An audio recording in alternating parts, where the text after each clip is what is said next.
awkwardly. You're live. You're live. There you go. Look, everybody's coming over from Kiwi Hammer.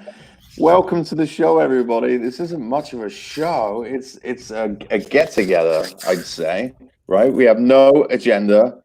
We have no talking points. We're just going to start talking about West Ham and other things, or potentially insomnia cookies. Right, Katie? Oh yeah, You've got a delivery coming. I do. If anyone has heard of insomnia cookies, Tim just notified me that I needed to be on the show, so I didn't realize I'd be having a delivery coming while we're doing Hammer's chat here. So it's going to be delicious. Unfortunately, you won't be able to send it to all of us. Rob, do you have any deliveries coming? Nope, can't get anything delivered. Stuck on base. That's right. Everything's closed there too. Yep. No kitchen either in my hotel room. That's God. Terrible. Yeah. You want to see most of my meals? Yeah, hold on a second. MREs? You're also going to be like those rehydrated things, don't they? Yeah. No. Hormel canned chicken. Oh, yeah. I like how it actually says chicken breast. Mm-hmm. You know, it's not just any random part of the chicken. I was surprised when I started eating them. It's actually really good. So is that tuna of the land or albacore of the land? just checking. I don't really know. Oh, man. Well, we are taking any questions from the chat room this evening as well. And if anybody wants to join us, I'm going to drop a link in. I know Charlie Boy is going to be on his way here in a little bit, but if anybody wants to jump in, ask a question live, or discuss anything West Ham related, you're more than welcome to jump on. We may bring you in and boot you back out later, depending on how much demand we get. We're hoping we get some. Katie, big win for you earlier. Oh, thank you. Thanks to all the chat room supporters there. I know it was a tough match. Gina brought it, and so did Irish Tommy, so I was sweating. Yeah, it was a good game. And Rob, I know you watched it. What do you make of the whole Marko Arnautovic situation? I know that was one of the questions we had on Friday Night Lights. What is the rumor for? Why is it out there? Who does it benefit, and do you believe it? Well, it was from I forget whose live stream Instagram chat, and he said he misses playing with us and would come back in a heartbeat. But Masuaku? It was Masuaku's live stream? Yeah. Yeah. Yeah, do we really want him back? I know he's had 21 goals for us over 2-3 seasons. Like, he could put it in the back of the net, which is awesome. But he did us dirty. So I'd say he left us for about 22 million to go over to China. Yeah, I'd offer him 12 to come back. See if you take it, which he's not going to because he's all about the money. And then when he says, "Yeah, no, I want at least 20 or whatever," just tell him to go eat bat soup. Nice. Yeah, I don't really understand the whole thing. I think maybe it was Tommy that brought up the point on the show that it was just kind of a off the cuff remark. I don't know if it was that. It's just somebody messing around. Who knows? But let me tell you, bat soup, not delicious. Had it in Fiji. Yeah. Don't recommend it to anyone, especially everyone in there in the chat room. You weren't patient zero, were you, Rob? No. This was years and years ago. Good. I'm a little bit worried about you there. We do have a question from the chat room. Here you go. Who's our top goal scorer of the season in all competitions? Don't Google it.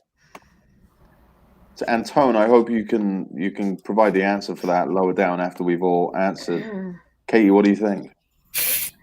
Who our top goal scorer was this year? It's a good question. It was oh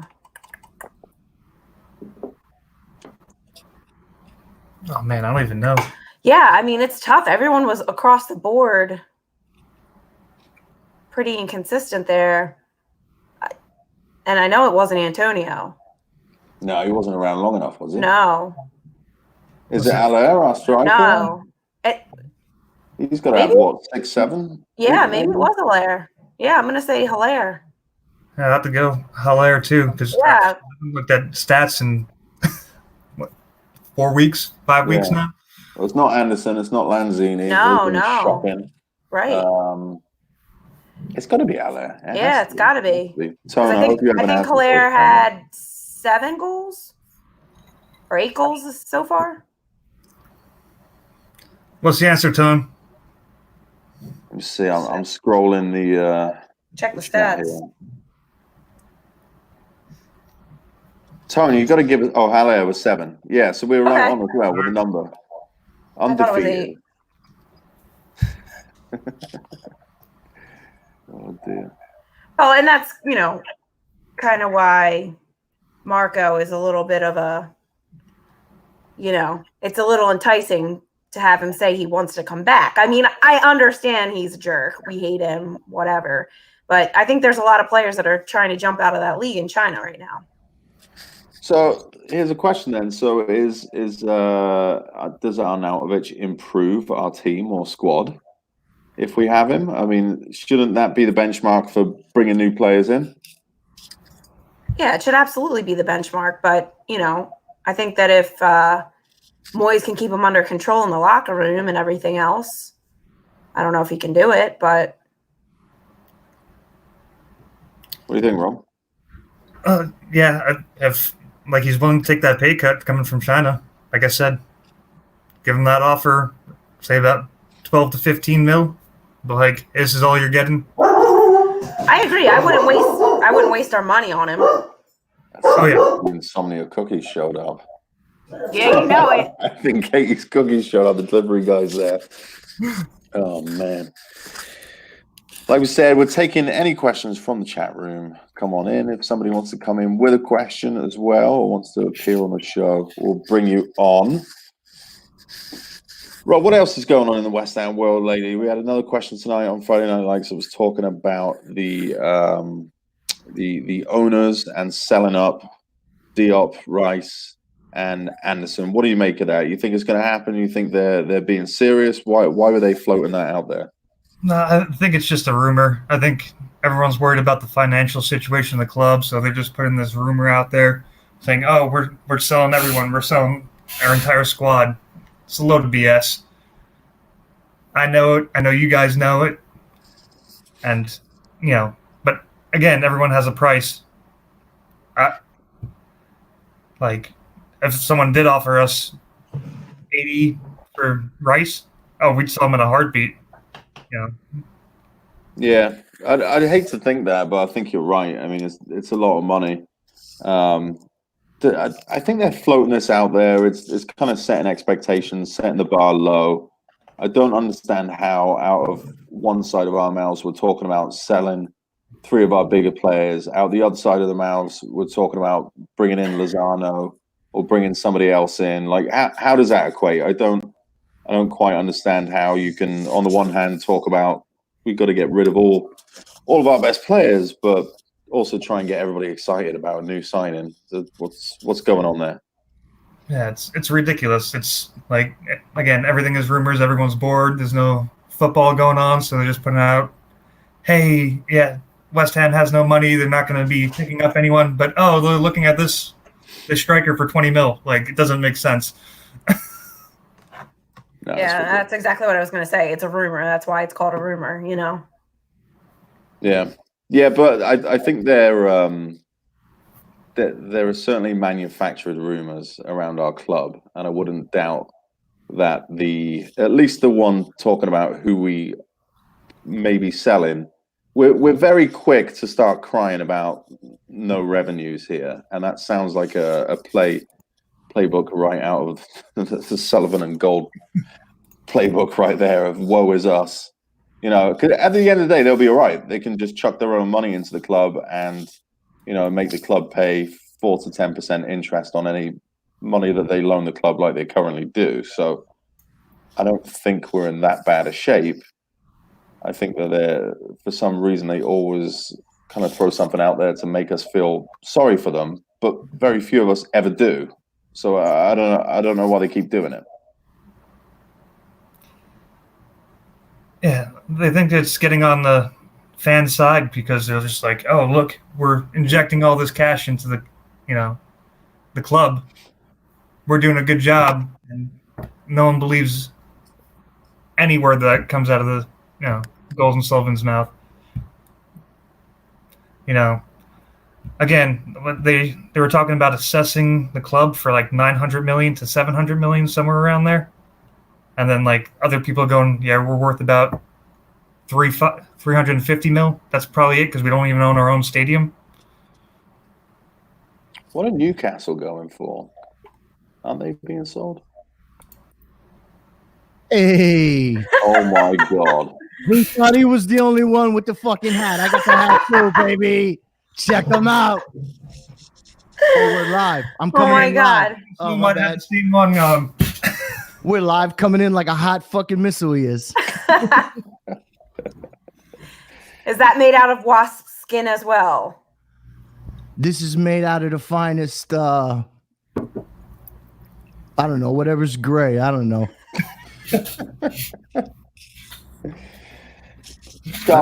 I figure I'd go with the trend, fashion. I like it. Yeah, I look like I'm about to check motherfucking identification at a Ukrainian fucking checkpoint. Nah, you can't get in. Lord. Let me stop. I'm out of control right now. It's exactly the energy we need, Charlie. Keep bringing it. We're just talking about the three big players that Golden Sullivan is saying we're selling this summer. That's a lot of S's. Do you believe them? Are we selling up Rice? Are we selling up Anderson? Are we selling Issa Diop? And if we are, then why are we also talking about buying Lozano? Charlie's texting. Yeah, hold on. Wait, I gotta talk to Neil real quick. The other one was Matty Cash, I saw. Yeah, you know what? Matty Cash. I'd be excited to get him, though. He's asking about the hat. He's got to get it off Sully. I'm like, yeah, I got it off Sully right after I sorted him out. That's what the hat's about. Y'all don't even know. It's problems. You're going to wake up in the morning. Today in the UK. Bam. Got him. No, just kidding.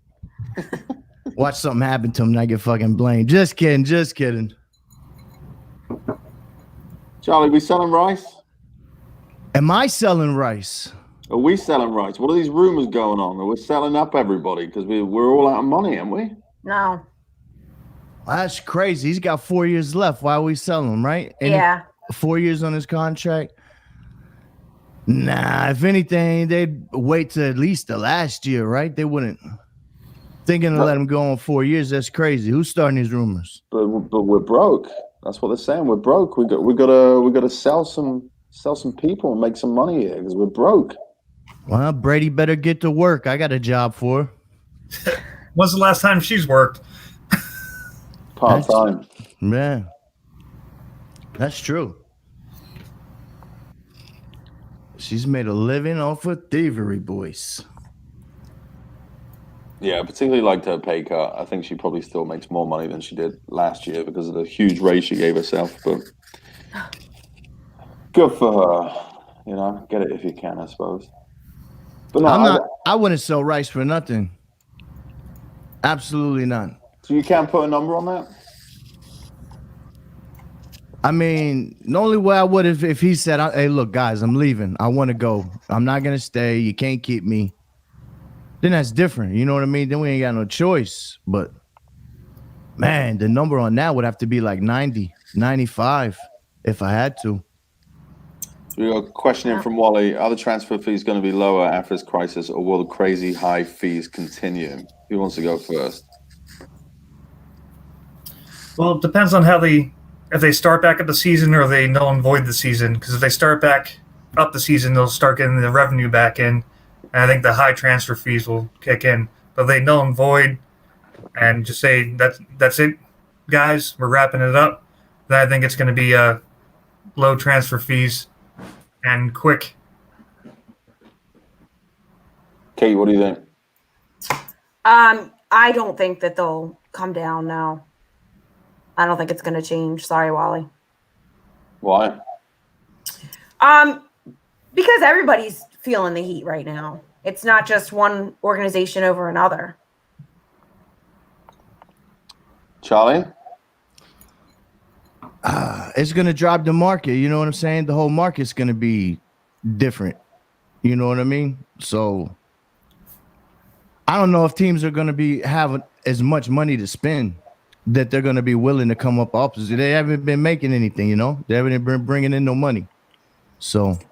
Right, and don't you think that's kind of why they're like crying wolf right now? Oh, we have no money. We have no money.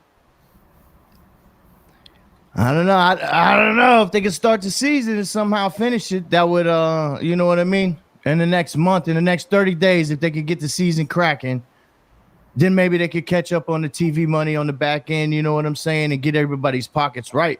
But if they're just in the season right now, no TV, the TV money don't come. The whole lot of it ain't just that. It's a whole lot of different sponsors, this, and that. If that money don't come, you know what I mean? What?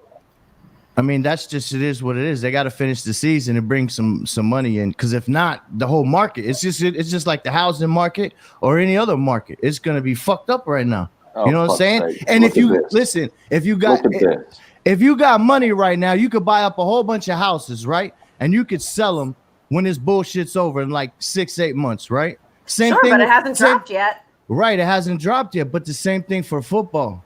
But see, but their situations, yeah, houses are dropping right now. What are you kidding? People, it's coming right now. It's people ain't gonna be able to pay their mortgages. It's starting to. Bang, bang, bing. They're gonna be, and guess who's gonna be buying them? Guys like me. I'm gonna buy all the motherfucking houses, and that's what I'm gonna do. See, I'm the Manchesters, and I'm the man. I'm that, and that's what's gonna happen. The Man Cities and the Man Uniteds, they're gonna roll. They're gonna do their, you know, they got their cheese. They got their bag. Oh, see, I took my hat off because I knew he was coming. And I don't know if we're allowed 2 of those hats in the same interwebs, because then we might, you know what I'm saying? We might be labeled communists. Brother, come on now. I'm wearing this especially for you. Oh, I'm disappointed, bro. I'm disappointed. How are we all? Are we well? Are we behaving? That's the real question. We're trying to, AJ. We're trying to. We're discussing the transfer fees that are coming up. Are they going to come up? Are they going to go down? Oh, we got another guest as well. It's getting busy up in here. Rebecca's coming as well. Hello, everybody. Transfer fees galore. My girl, everybody. Rebecca. Co-host Katie. Also, That's can I just right. say, my incoming is so unexciting compared to Charlie B's. I'm devastated. The way I can't match it. I can't match coming on like that. Charlie comes in like a wrecking ball. It must be said. I always wait to look and see if we're live after I do some crazy shit coming in. They're like, oh, shit, then. Rebecca, AJ, where do you think transfers are going? Apart from the toilet. Look, this is one of those things that's going to be absolutely insane to try and even think about, because of the fact that, you know, look at how things were beforehand. Paul Pogba going back to United for 80 million, Neymar to PSG for 220 million.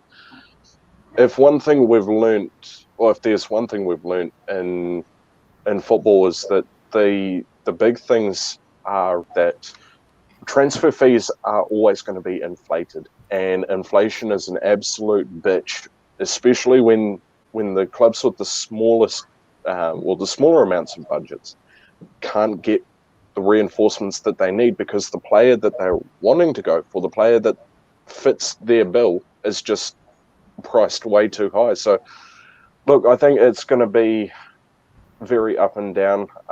We're going to see some absolutely insane transfers, but then you're going to see some where it's like, really, you went there for that much? Yeah, it's going to be interesting to say the least. I think that it is going to be much lower. I think we're going to see figures that we aren't expecting to see. And I don't know, this is just my opinion. I could be totally wrong. I've got some wacky opinions. But I think that the general public aren't going to want to see big figures being thrown around for players. I think it will sit uneasy with people as well. They probably won't even be taken into account. But if you've got players 80, 90 million being chucked all over the place, for footballers in the UK are already being totally criticised for wages, not cutting their wages. So there's a big focus in on footballers at the moment and how much they get paid. I just think it may not affect it, but it's definitely going to be a conversation if there's super high transfer fees. But that aside, I just think there's not the money. There's not going to be the money in it. There's just not going to be the money in it for the transfer window. However many transfer windows there are in the coming season, but I think it's going to be a lot lower than people are expecting, and players are going to go for, I think, less than we think they're worth. So it's funny that you bring that up, and I want to make 2 points. Number one, I think that I want to ask, what revenue is Gold and Sullivan actually missing out on right now? Is it just match day, or are they actually getting paid for the Sky contract and TV broadcast rights? Because that's already paid up front, isn't it? That's like on a yearly schedule, or have they had to tack that back? Does anybody know? I don't know. I would assume it's paid on a yearly basis rather than, and then it would make sense that that's how it's paid. My feeling, the only revenue they're losing is ticket prices at the moment. Season tickets are covered, obviously, so I'm assuming it's match day prices that they're currently missing. But I do want to say that I think what you were talking about earlier, they want us to feel sorry for them. That's why they're pleading poorness, because they want us to look and go, oh no, they're losing money. We must be more sympathetic towards them, because obviously with the protests and the general feelings towards the board, it's not good. So I think anything they can do to make us sit back and go, oh, maybe actually we're being a bit harsh, they're going to do it. And I think the closer it comes, whether the season gets finished or not, the closer it comes, the more articles I think are going to appear about how they're losing money and how we're going to have to get rid of big players. And I think we should expect that personally. And they will. That's right out of their playbook. I think it's a bullshit move personally, because it's almost holding the club to ransom over fans' heads, and it's saying, hey, the club's in trouble. Whereas David Sullivan can go and Scrooge McDuck fucking swan dive into his pot of gold and not have to really worry about it. All that money's in the background, and then I end up just loaning the club money and making money off of that. So I don't like that, and I don't like how they hold it over our heads like that. Yeah, they're looking for the sympathy, but have we ever felt sympathetic to the board ever as fans? Fuck no. No. No. And I can't imagine we're going to start. Personally, I don't think a few articles saying they're going to have to sell rice is. To be honest, I don't think that's a move that's going to make any fan particularly go, if anything, that's just going to make them ask more questions and ask why and look into finances way more to go, well, hang on, like you said, how much money are they actually losing from the pandemic and the season being cut? Yeah. But, it was good of them, like, hey, everyone's taking a 30% or 25% pay cut or however many percent for each player, because they didn't disclose that. And, it's going right back into the club and to, the non-playing workers. Good. It's the only thing I've seen them do right. And, it's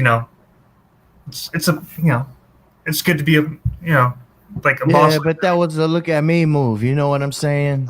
Oh, of course. It was like, hey, look, we're doing a good job. And, it's a pure charm offensive. It's to temporarily distract us from everything else that they've done. So they've managed to do one decent thing. But even then, that one decent thing, I'm not sure how decent it actually is, because Karen Brady said key staff. No one actually knows who took the cut. So that could have been, 3 of them, 4 of them. Well, in the grand scheme of things, that's not many at all.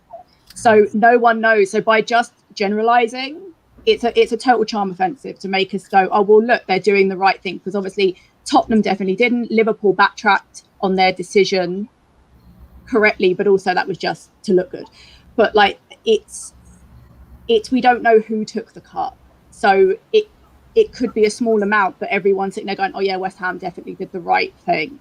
So it's just to make them look good. So yeah, it could just be a cut. It's like all the players take this cut because you're not playing. We'll go out to the non-playing staff, and it could just be going right back into GSB's pocket. They already in hot water. They had to do that move, right? Right, Rob? Mm-hmm. Oh. They was in hot water. We was on them. We're already mad at them. They had to do something. You know what I'm saying? Like an old head told me. You know how she's always coming out. They're always putting propaganda every time they mess up. Always trying to, put a little article out. An old head told me one time. He said, "Listen, young man, a key to a con It's conversation. You take that right. Listen, when you talking, it's over. I don't want to hear nothing she got to say to me. When Brady does a little article, type it up. You could come on, do a video. I don't care. You're trying to trick me. You're selling wolf tickets. Anything you say, I'm not buying it. You understand? You could trick everybody else. You ain't tricking me. I'm not going for nothing. She said, oh, look what we did. Nice. What's the Bible say about son? the Bible that says about the man that does the blessing and then tells you about how he did the blessing? He's only in for himself. He's not in for the good act. You know what I'm saying? Yeah, what's the quote? The road to hell is paved with good intentions. Yeah, there you go, man. We'll take it to the biblics. You understand? I'm not even really a religious. An amen I'm just not even really religious, but it's a good book to got values, and you know what I'm saying? Preaching. I don't listen. Anything she says is like a rat talk. I don't want to hear nothing. I don't care. Listen, I just saved 10 babies in a burning house. No, listen, you're lying. You're lying. We don't believe you. You didn't do it. Yeah. I donate to puppy organizations. No, you're lying. We don't care. We don't care. You're a slapper. What do they say? You're a slapper. Don't get me going. You know I don't like her. What do you want me to do? I'm not gonna pretend. I don't like her. She's a snake. You understand? I don't like. Yeah, I'm not a fan of hers. I don't know how to. Coming out with the corporate. Oh, we're gonna have vendors and we're gonna have this food and this and that. Shut up, bitch. You said you was gonna have all the people from down the road that they was gonna have shops, right? Then, bing, what do you know? Oh, it's a whole bunch of people that we can't control, have no idea. You know what I'm saying?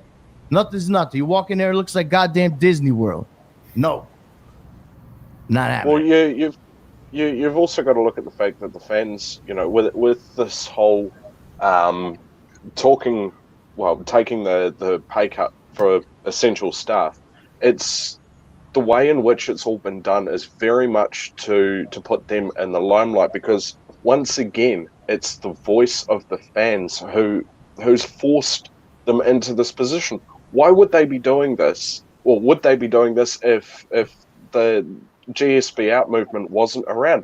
I'm sorry, I have to be on the right side of life and say there's no way they would do this if the GSB out movement didn't exist, because once again, it's just them showing how low, how dirty, how scummy they can be. And for the most part, it is Karen Brady. Now, I have a big axe to grind with her. Where's our world-class stadium? Where's our world-class squad?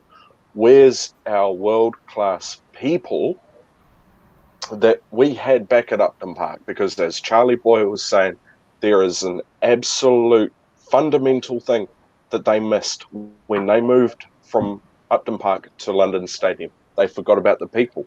Why do you think the businesses in or around Green Street have all folded up? Look at the Bowland Pub. Look at Nathan's Pies and Eels for crying out loud. This is absolutely becoming one of the biggest farces in football. And I look, the buck stops with Brady on this one.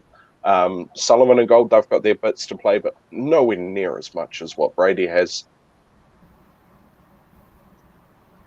Becky, you look like you were going to jump in there. It's just, firstly, Charlie, 10 out of 10 for that English accent. As a Brit, I've got to say, do more. I love it. I love hearing it. I need more. Well, that's because my dad's from across the way. He's from over there. So fantastic. Love it. Love it. I'm only half a Yank, I guess. Better than none. Half a Yank's better than none. What I was going to say is that we're not, touching what AJ said, we're not people, we're not fans, we're coins. They don't see us as fans. They don't see us, I don't even think they particularly see us as human. We're just walking funds to them, and whatever they can squeeze out of us, whatever they can do, they're going to do it. And I'm not saying every owner wouldn't do it, but until they go and we have someone to run it better, they're only ever going to use us as basically money sponges. That's all we are to them, and that's all they'll ever see us as. That's all they'll ever want to see us as, because that's all they think about. They're just all about the money. Yeah, I completely agree. I mean, we are customers to them. We're not supporters. We're not fans. We're not anything more than them pound notes in the hand. You know, that's just the way they operate, and they do everything for profit. They don't. I don't think they do anything for really any kind of long-term planning. That's why you see how many strikers we've had over the past 5 to 10 years. It's been a shocking amount of strikers, players coming and going. Real lack of institutional control from top to bottom within the organization, which really just breeds a sense of half-assery all the way around the club, from whether the managers that are brought in down to the training ground rituals, down to Mikel Antonio crashing a fucking Lamborghini in a snowman outfit. You know, there's just we have a culture problem at West Ham, and it starts at the top. If you don't instill the right culture from the top down, you know, everybody's allowed to get away with something. When everybody's allowed to get away with something, you get a club that has leaks, you get a club that has players doing whatever they want, you know. Get a club that has no scouting reports on anybody. You have a club with one scout. One scout. One scout. You know what I'm saying?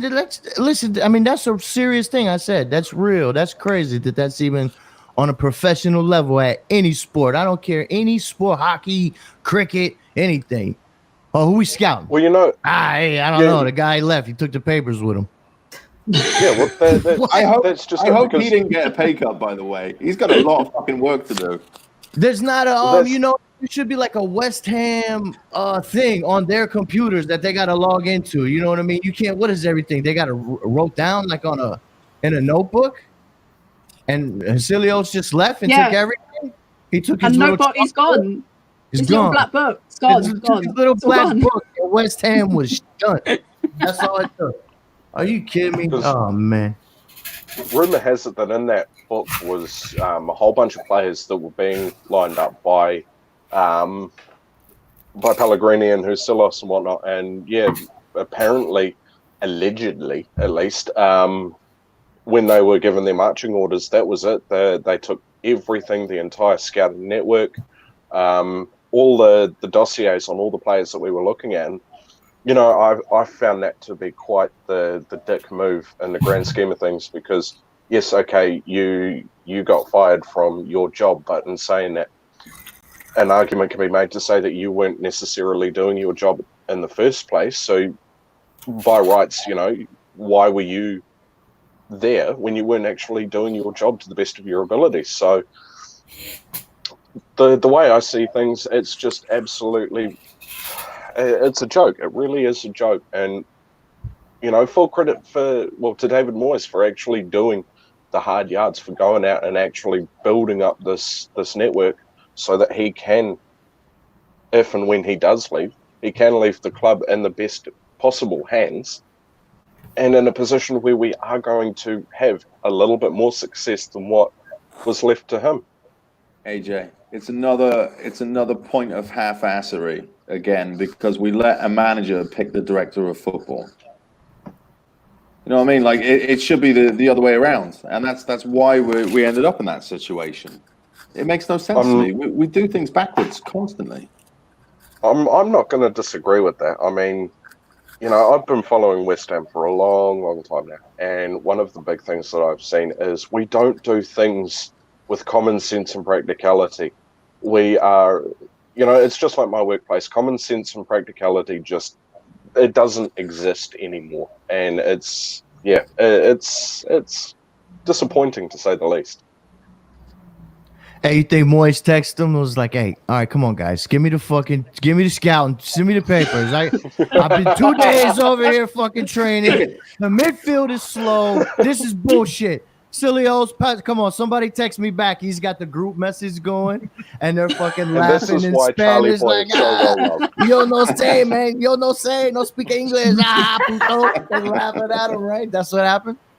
It's like when you get ghosted, everyone sees it. It's like seen by 5, and then no one just read. That's it.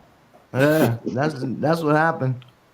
I've got a question, right? Do we know if they actually got any of their volunteer scouts when they put that call out for people to scout the West Ham on a voluntary basis? Did anyone do it? I don't know if anybody did it, but you know what was crazy about that thing they put out? It said volunteer scouts. And then it said competitive pay. I was like, Wait a second. Wait a second. Hold on. How could it be a competitive pay if it's a volunteer? Wait a second. How could this be on the same thing? They're competitively Nothing paying times you nothing is 0. still nothing. Yeah. Oh man. So I don't know. Probably people said, "Oh, for the free? Nah, we can competitively do that at home." What a broke ass way to And do I business. They The literally Premier said, League no, it club. literally said that. It said volunteer for the scout, right? Which is crazy as on a pro team. Hey, y'all want to come down and see if you guys how they dribble? You have a kickabout. Who in it? Tony, Joe? You know anybody down there? You got a guy? Yeah, No. I got a guy. I'm gonna send him down there. He's fucking your Sunday league. Fuck out of here. What That's the the fuck thing, is this? the pay- Circus? The pay was a finder's fee, but once you find them, they couldn't even afford them, so it doesn't matter because they have no money now. How about that? Crazy. Oh man, what a terrible business plan. God, I hate it. And that's how we run so often. And it's just like the cheapest, easiest way to do things. And then, oh wait, look at this guy. He's been broke. Oh my god. We're Let's- slumlords. Ooh, but he's got a nice like little shiny career before he got broken. We totally need him on our team. Like that's how I feel every single time. I love this comment that Karen's just put in the group chat. They signed 2 scouts and a girl guide. That's West Ham in a nutshell. That's all you need to know about this club. I don't know if that's true, though, because I think the Scouts' motto is be prepared, and that is the exact opposite of anything that we do. I totally agree. I think they sat down in their room together and they were like, right, we don't want to pay for a scout. We don't want to pay any money at all. I know what will shut the fans up. We'll ask them. They like talking about players on social media. Let's put it out there. Let's get them to come down and just scout for us. It's like a win-win for them. Only it never actually happened. So I'm imagining either people went forward and then they met them and was like, maybe we shouldn't have people who don't really know what they're talking about standing and trying to scout us. Although that said, we all could still do a better job than they're currently doing. So Katie, this has to be for you. This Oh my is a God. very Philadelphia thing. That's a terrible choice, Wally. Would you rather have a cheesesteak with custard or pie and mash with cheese whiz? I'm for this custard chat. This is over from AJ's. I'm for this Oh, custard all chat. right. I missed the end of it, so that's why. So when he says, Wally, when you say custard, you mean like the ice cream, right? Like the, Yeah, like the pudding. or is it like, oh, it's pudding? Like rice pudding? Yeah, like not frozen custard, like in a. Let's get rid of that question. That's awful. Yeah, I'm going with the pie with the cheese whiz. Cheese whiz all the Fuck's sake, way. Wally, don't do that to me again. That's awful. Yeah, that was weird. Would you I've want even told Millwall in them the off Premier as well. League? Who wants Millwall in the Prem? Oh yeah, listen, I want I to think play it them. would be I good. want to play him so bad that I don't even care if we fucking go down. Listen, remember when we was about to go down? They're like, I said, hey, if we go down, we have a game. You know, that would be the Well- bright side. I don't want to, but hey, that'd be the bright side. I know, Charlie, but What I we- said if they come up, we'll end up going down. You know it. So I just know that we'll go down and they'd shoot right up. We'll get to play them anyway, and we'll be in the championship. Well, I'm trying to get the club to put up the 2012 Dockers Derby on Facebook. Rob, I think you were the only person who liked and reshared that on Twitter. I'm wanting to see that game on, for their Thursday flashbacks or whatever it is. I would love that. I really would. Yeah. But in saying that, if Millwall came up to the Prem, it could be quite tasty. Could be very, very tasty, actually. It would be very tasty. Was it last time we played him? There was one stab into the Millwall fan. Yeah, It wasn't me. I'd like the Premier League to actually see what a fierce rivalry actually looks like instead of going on and on about, the Manchester Derby or something. You'd have an actual real football game. Oh man. well, apparently the Crystal Palace Brighton Derby is a Ooh. fierce rival. Tasty. What? No, sir. No, I'd love to see Millwall up in the Premier League. I really would. As much as I detest them, I have to look at things from an entertainment guru's perspective, and just look at that. We would be selling out London Stadium faster than anyone could blink, and the chaos in East London would be fantastic. So yes, I'm all for this. I'm all for it, and I hope the hell we absolutely walk all over them, like Tottenham did a couple of years back in the FA Cup. Controversial question, Becky. You go probably more regularly than most of us here. Mhm.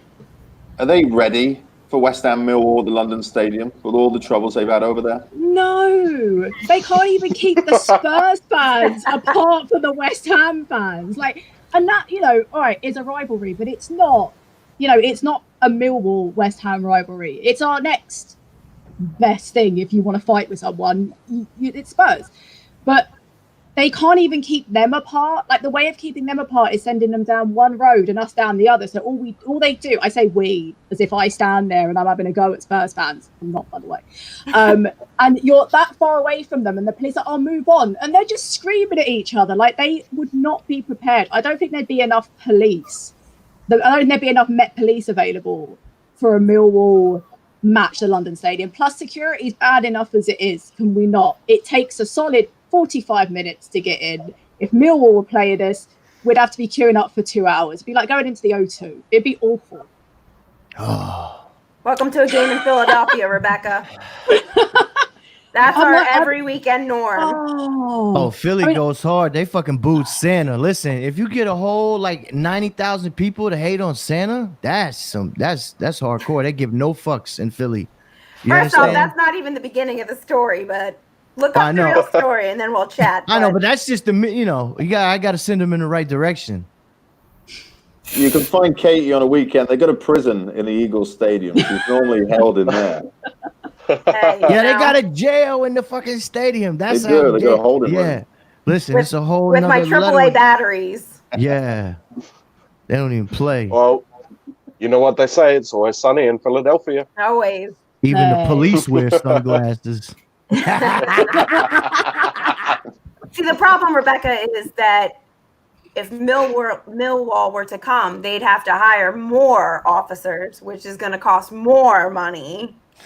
We don't have them. We can't imagine our two biggest players to hold a match against Millwall. The stewards can't even handle guys that are drunk standing up too long. Are you kidding me? They ain't gonna handle that environment. They can't handle. What are you guys talking about? Getting more police in? Just have a fucking free-for-all in the middle of the pitch, for crying out loud. May the best man win. Absolutely. I'm coming for that game. And also, we'd probably Pockets be able full of to Energizer Bunny.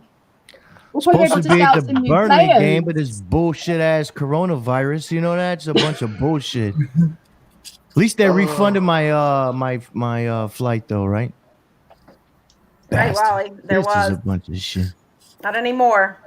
It's crazy. I'm not used to all the security at the stadiums now. Like, last time I saw any live sporting event was in Japan, and getting searched.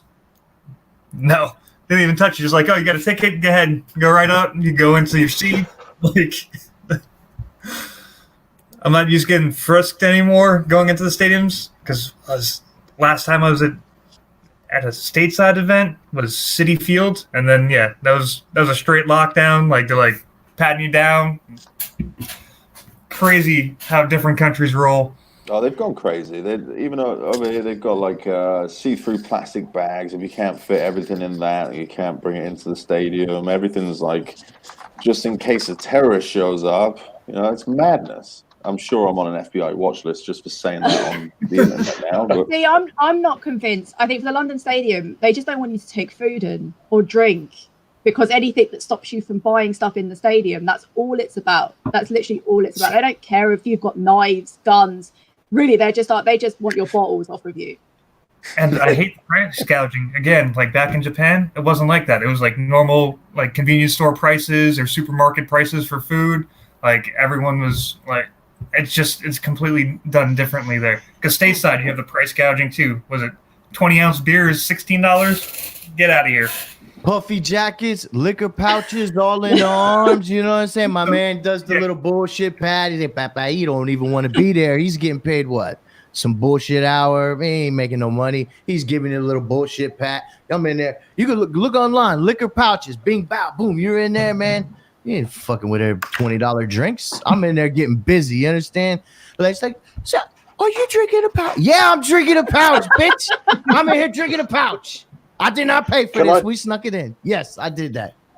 Absolutely. Can I just mention that Tone Charlie, is that- absolutely in form in the comments Well, that's section. kind of Japanese something fans like are that. But mine was civilized. like a clear. Mine was like a clear joint. Yeah, with Charlie's like not messing about. He doesn't care who sees him. He's got a clear pouch. He doesn't care. He's just there with his clear pouch. But can I just say, it's a trick women have been using to get into things forever, because no security person will ever frisk a bra. Booze in the bra, get it in, no questions asked. And look, there's two of you. Y'all got 4 carriers department. You could really smuggle in some things. We're gonna need y'all to next. Listen, we can That's all we're get good for, Rebecca. We're carriers. We're carriers. I'm okay with that. I'm okay. everybody's got to do their bits. I got to stuff the jacket. You guys do it. And look, we get a whole damn gallon there. Get a whole handle, something with a handle on there. Be in there having a good one. Yeah. We have the whole section getting rowdy. Oh, man.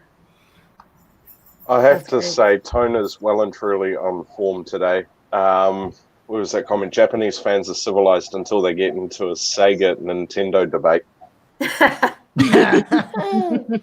Yeah, Oh, Tone. They just get a little loud. They don't, they don't actually start screaming or anything at each other. It's very polite arguments.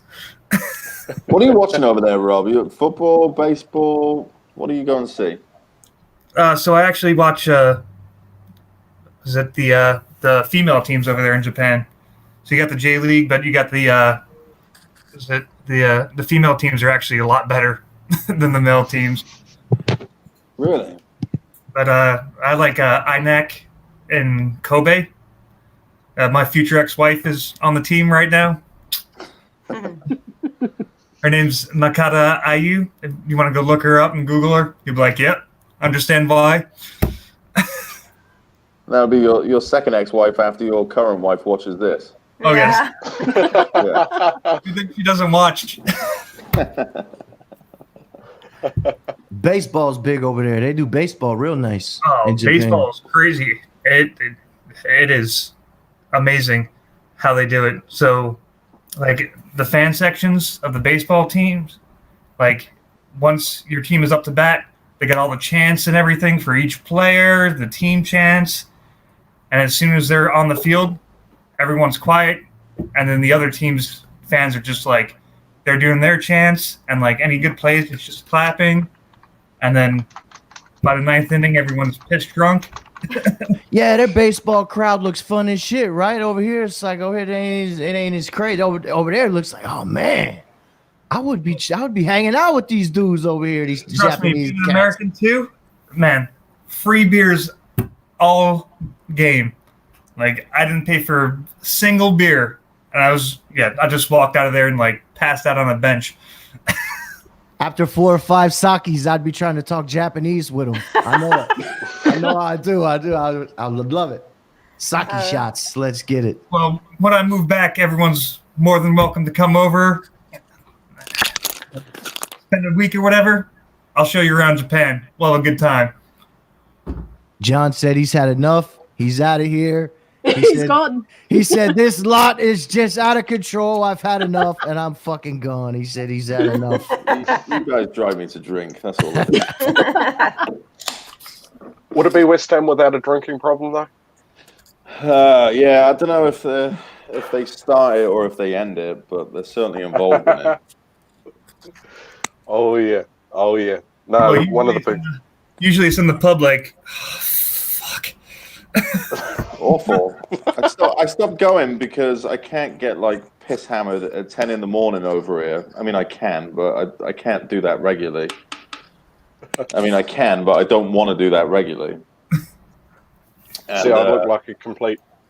I'd look like a complete alcoholic if I started drinking at 4 o'clock in the morning, 3 o'clock in the morning, just for a 90-minute West Ham match. So that's the time most of your games are on, 4 in the morning. Yep.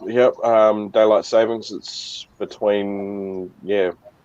anywhere between 11 o'clock at night and 4 o'clock in the morning most of the time. So, Yeah, same when I was out. the things we do for love, I suppose. But no, it's all right.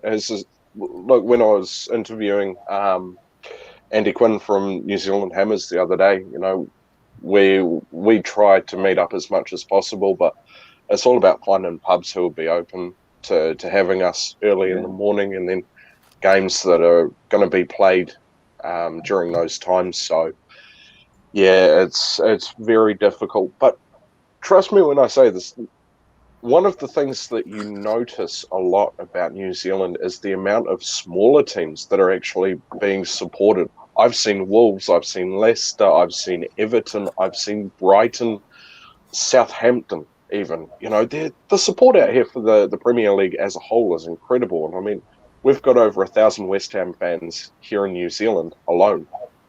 So we're quite well represented over here. Why do you think that is, AJ? Give us a little clue into Kiwi football culture. I want to break in for a second, AJ. So the thing about, you know, drinking that early in the morning, so if you don't stop from the night before and you just go right into the matches, perfectly fine. I like your thinking, my friend. Very nice. I would have to say it would be the 2014 Football United tour, when we had West Ham and Newcastle come over for the few games against the Wellington Phoenix and Sydney FC. You know, I'm disappointed that West Ham lost to the Phoenix, because at the time the Phoenix were proper pub league, you know, well beyond Sunday league, and they put 3 past the Premier League at the a Premier League side at the top of their game. And you know, it was embarrassing, but at the same time, you know, we've got a lot of people that come out, a lot of boys and girls that come out from the East End, and yeah, they make up a good portion of it. Of course, the generational links as well. I think the 2 most well-respected sets of fans here in New Zealand is the West Ham fans, and surprisingly Newcastle. That's interesting. Charlie, how's football in Brooklyn? Because you got a pretty diverse base of people that live in that world. I know some of it's been a little gentrified these days, but you go to old Brooklyn, there's a lot of Greeks and Irish and Croatian and everything. It's a lot everywhere. See, we got the Russians in Brighton. You got everybody. You know what I'm saying? And then the whole New York City, they got the 2 New York teams, so a lot of people are fans of them or fan of that. But it's a lot of Manchester, Man United. You know, but it's a lot of people. There's a lot of Brazilians. See, I grew up with like cats from South America. I play with them. Italian kids, they grew up playing the game. You know what I mean? So I don't know. New York is almost like a whole bunch of little countries in one country. I don't know. That's just the way it is. But football is beautiful. You know what I'm saying? I would say baseball is the main thing, old school. As far as local talent, you know what I mean? Like the South, you would say American football, like Texas, American football, New York, basketball and baseball.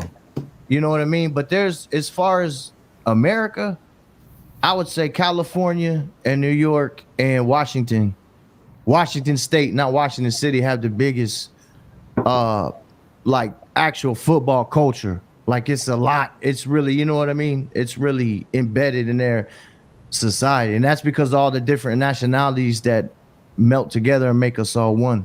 You know what I mean? So I don't know. That's just it's a lot of different people, you know. And having the mafia close by would put the shits up you too, Charlie. The what's that? The whole? Having the mafia close by. Nah. This guy. The mafia's close by. Stereotyping. They're not close. No mafias. They run away at the sight of Charlie's hat, AJ. He's fine. I couldn't resist. Becky, you're going to jump in there. I split my time between London and Dublin. And over here, the 3 main teams are Liverpool, United and Chelsea. Nothing else. It is only those 3. They're the only 3 shirts you'll see in Ireland. Now, Irish Tommy may see this and immensely disagree with me, since he lives here full time and he is Irish. But certainly in Dublin, those are the only 3. Traditionally over here, they'll only support top 6. They have no interest in anything beyond that. Then it's rugby and hurling. and that's it. But yeah, I've always found it interesting. Those are the three teams, mostly United fans over in Dublin. Yeah, there's a big contingent. When I would go back to Ireland with my family and everything, I think most of the people I would run into would be, Liverpool, Man United, and then you see. It just depends what neighborhood you in New York. Yeah. It depends what neighborhood you in. If you in Bensonhurst, they're gonna be a Surrey. They're gonna be for the Italian. You know, if you're in Hell's Kitchen or somewhere, they're gonna be for Liverpool. You know what I mean? That's just if you're in an Irish neighborhood. That's how it is in New York. Yeah, But I'm like, you know what I mean? I'm like usually the only cat. I know there's a place in Manhattan or whatever, but I don't go over there and you know what I'm saying? I'm like the Lone Ranger, me and my brother. That's all right. I can't share a bar with half of us and then there's the other half of the other team. Do you understand how that situation is gonna go? Okay, half of us is West Ham and then the other half is Man United. And we're gonna drink alcohol in this place. And I'm gonna be in here with my brother and my cousins. Oh, that ain't gonna go right. That's not gonna go good. I'm telling you. It's gonna be like a fucking Millwall situation. I promise. Absolutely. Round one, fight. Only in a bar you'll actually be able to fight. Yeah. So I wholly recommend it. You can't do that at London Stadium. Yeah, So I hear the go bar for it. I hear the bar that Charlie goes to. There's actually a judge in the basement. That is a weird thing about football culture over here, though, and I'm used to it now, but it took a little while to get used to, of going somewhere and there's multiple people supporting multiple teams in one place. I think because, football is still growing really here, it's almost nice that there's other people that like the same sport as you do, let alone the same team. So there's kind of those little communities of just football lovers over here. But Charlie, I have a really hard time too because I just want to tell. And there's a ridiculous amount of Spurs fans over here for how shit they are as well, which makes no sense. And it's a lot of them too. It's a behind lot of Spurs in New York. Oh my goodness, they're everywhere. It makes me sick. I don't Makes care. me sick. but in I've been all over Southeast Asia, all over, and the only time I'll see West Ham fans is all the expats, all the locals, since they make all the shirts and stuff, and they're all Man U, Liverpool, because that's where they're all made. So they just rock the Man U, Liverpool shirts. But again, was it Singapore? I only met a few West Ham fans. Is it Vietnam? Maybe one. Because always rocking the colors when I'm overseas. But it's whatever's popular, whatever has the most, the clubs that have the most followers, the most money. You'll see that all over Southeast Asia. They're huge brands, aren't they? I mean, that's basically where we need to get to be to compete on that level. They're just massive. They're absolutely massive. And selling Declan Rice, Issa Diop, and Felipe Anderson probably isn't the fastest way there. But we've got no money, guys. Put your hands in your pocket. Paul. Dear. Well, let's see if there's. We'll take one or two more questions from the chat room. If anybody's got a question in, I know somebody asked an obscure question about the who's our top goal scorer in 1999. I have no idea. Probably DiCanio or. DiCanio. He had 9 goals, I think, that season. Are you plucking that out of the air? That's impressive if you are, because I couldn't even tell you how many he had. Was that his amazing goal? What was that against Wimbledon? Was it that season? Trevor Sinclair, fantastic assist. God, missed the 98 season was the 5th place season. Was that? I think so. It's probably wrong. Said Ian Wright had 9 goals. It's probably wrong. I think that was the 5th place. Oh, all right. So he was right. God, who knew? Yeah. Charlie's got a good one with what is custard, staying on topic. What is custard? I don't know. I got this one. That's the general that got whacked by Sitting Bull. Oh. Got him. Caught him slipping. Stuff. He was lacking. They circled the motherfucking wagon on his ass. Any of you guys got anything left until we close out? We're rounding in on the hour. Custard's a sweet soup. All right, people. I've been saying it in AJ's video. I'm going to say it now. It's not a gravy. I'm not having it. It's a soup, and it's sweet, and it's great. Custard's great. That's the answer to the question. Custard is great. There it is. Understandable, but it's not Custard is going on a life. cheesesteak, okay? Soup. But see, this is the weird thing. In the UK, custard is, and John's going to know this, it's bright yellow. And it's not what Americans describe. Custard is bright yellow, and it's thick, and it's delicious. Over here, It's it's like warm.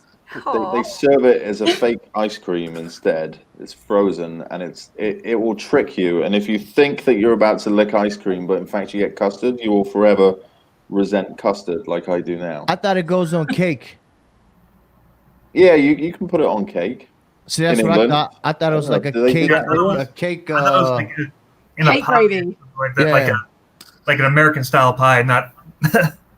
Okay, let me ask a question. Does anyone know what salad cream is? Yes. A thick salad dressing. Yeah, Yeah. it was like it's- fake mayo.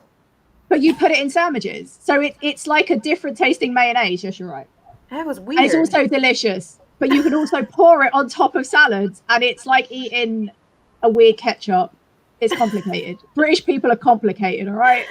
I know. I was like, this is okay. I never I'm went for a trusting you, cake. Rebecca. I was a buttered bread person. I still am. For sandwiches, you butter your bread. You don't really do that over here. That's true. Don't Bread, you? what you mean? For toasted What? sandwiches or like grilled cheese. Yeah, Oh, toast Becky, they don't butter bread over here. They'll stick But mayonnaise isn't on it it. totally dry? We make What? I want bread in my house. What are you talking about? Buy bread. Buy bread. Buttered. Yeah, we Buttered bake the bread. bread and we dip the bread in the sauce on Sunday. You kidding me? Every Sunday, sauce. Is it the sauce or is it the gravy? Come on.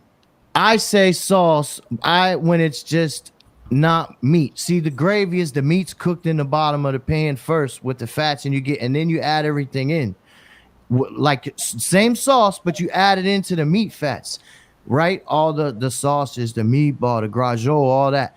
That's gravy. But I know there's some Italian, right? No, it's fucking sauce. Fucking, he don't know what he's talking about. Fuck his fucking mother. Fuck his family.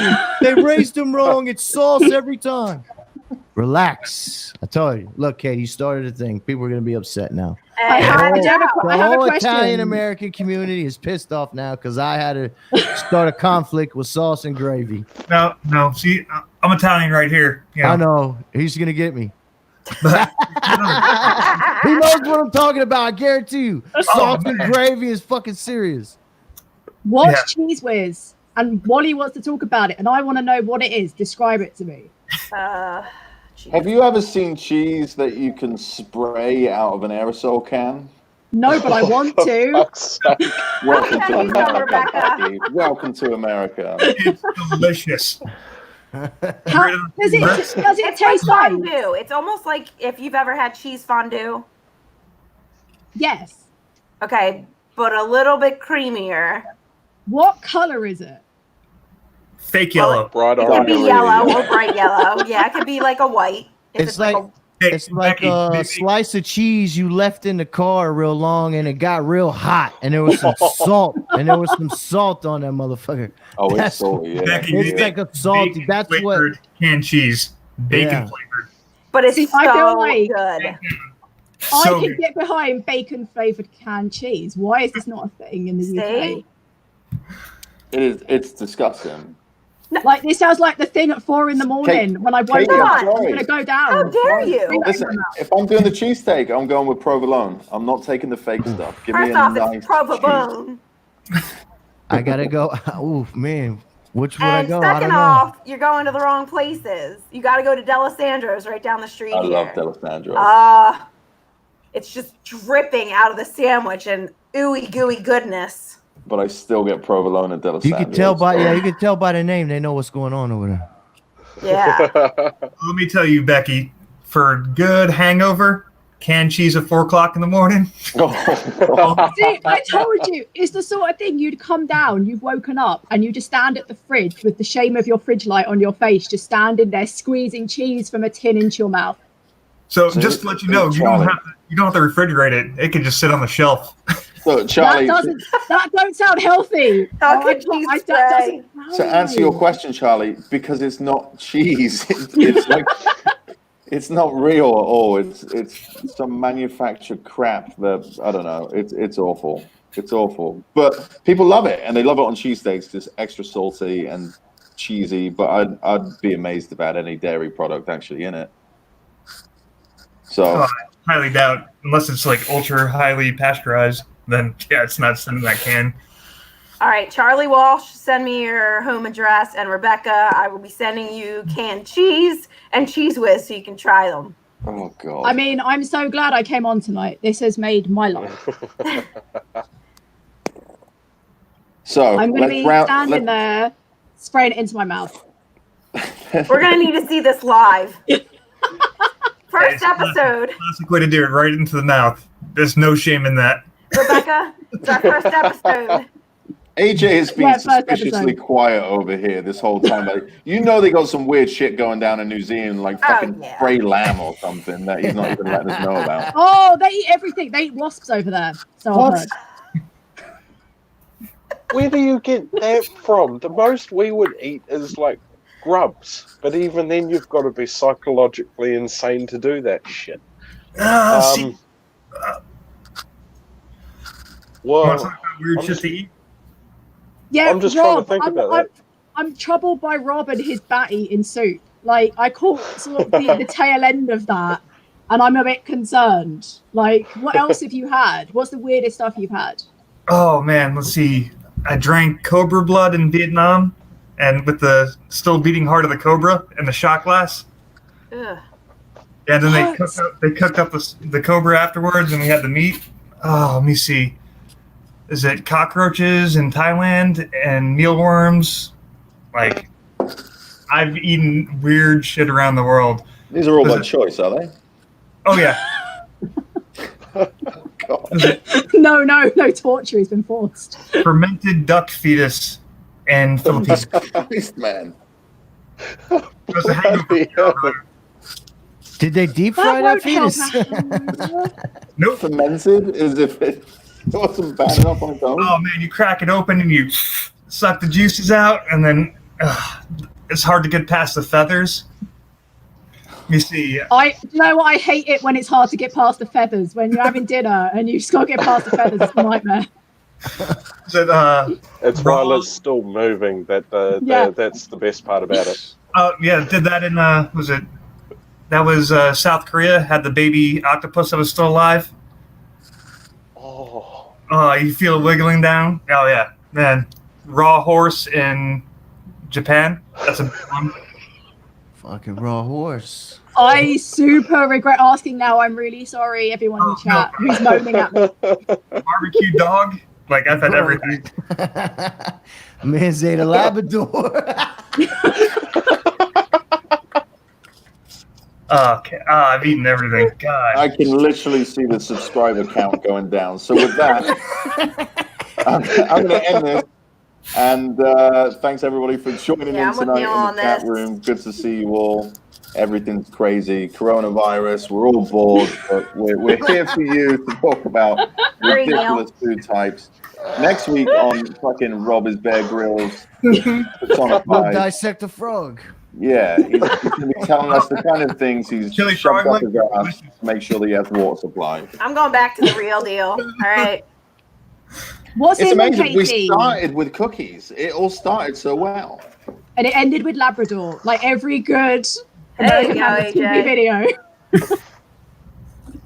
Dear. Anyway, thank you all. Tomorrow night, I know Tim is on. He's got some friends. None of us, because we've all been kicked off the network. And we'll see you all next time. Sorry, Tim. Come on, you Sorry, cheese Tim. whiz. Cheers, Wes. For life.